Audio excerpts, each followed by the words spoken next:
Dead by Daylight has been around for over 9 years now. 9 years of killers, survivors, generators, and pure unadulterated chaos. It's one of the longest running multiplayer horror games out there, and honestly, one of the most unique. There is nothing quite like it. But recently, things have started to feel different. Players are frustrated, longtime fans are losing interest, and even though the game is technically alive and well, a lot of people are asking the same question.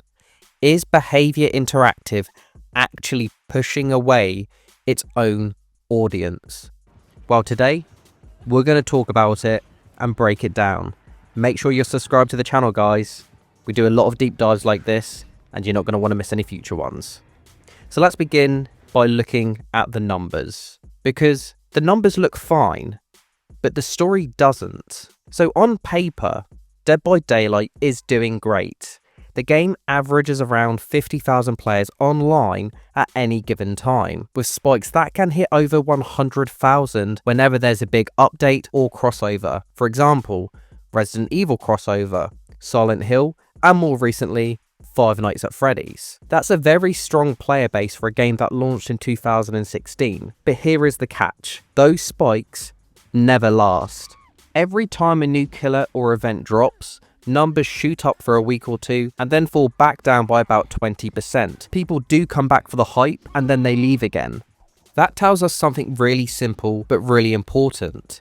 DBD can still attract players, but it is struggling fundamentally to keep them. And when a live service game starts to lose its ability to hold players' attention, that's when you know something is off.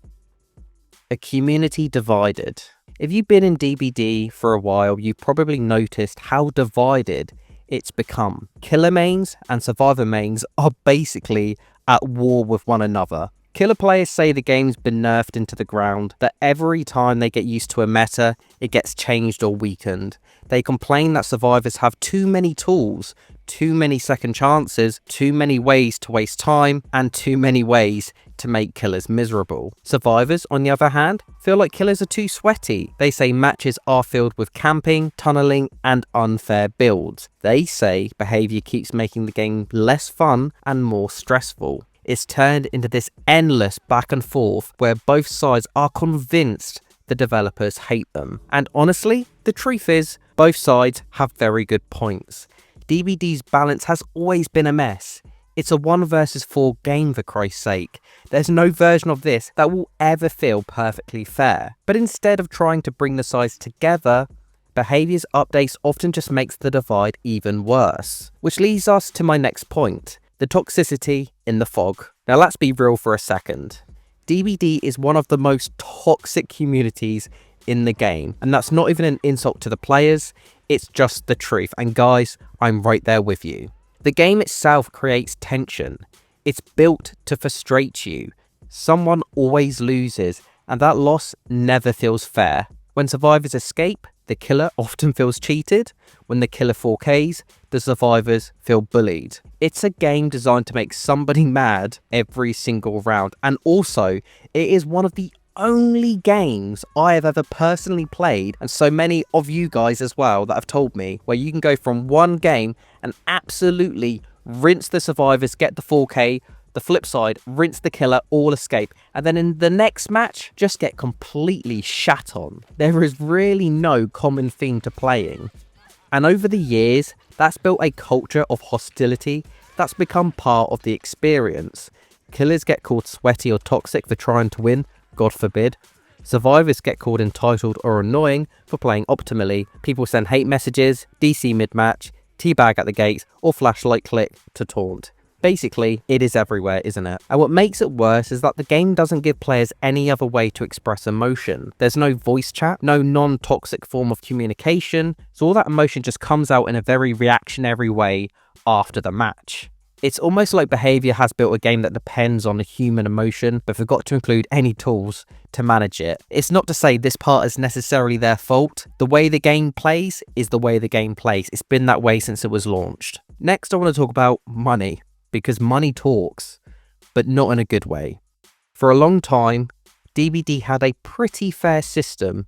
You bought the killers and survivors you liked, unlocked the perks you want, and maybe spent a bit on cosmetics. But now, it's so out of hand. There are over 60 DLC packs in the game, multiple currencies, and constant new skins and bundles. The store is literally overflowing, and for any new players, it must feel impossible to catch up without spending a lot of money. But what's the worst part? Some cosmetics actually affect gameplay. Yeah, it's becoming a pay-to-win experience. There are certain skins that make survivors quieter. Their footsteps, breathing, and even rustling are harder to hear. Other outfits use darker colours that blend into certain maps, especially the indoor ones or darker forest environments. That's not just aesthetic, that's advantage. You're not just paying to look different, you're paying to be harder to detect. And Behaviour never addresses this. They'll tweak perk numbers down to the decimal, but they won't admit that some paid skins literally give players stealth benefits. It's small stuff, but in a game where sound and visibility are everything, this absolutely matters. And then there's the Rift, the game's battle pass. Every few months we get a new one, and honestly, they've been getting worse. Just look at the most recent. I can't think of a worse one of these we've had in years. And the irony is, we're stuck with it for over 100 days. The free rewards, they're bland. The grind, massive. The premium version, which costs real money, has all the interesting stuff locked behind hours of play. And to be honest guys, even that's becoming less appealing now. Understandably, people are calling it lazy. The same recycled outfits, uninspired charms, and an increasing sense that Behaviour is more focused on selling skins than fixing problems. And honestly, it's really hard to argue with that. Next, I want to speak about console and Switch players specifically, because while PC players are fighting over balance, console players are just trying to get the game to work. Performance issues, frame rate drops, texture downgrades, it's really rough.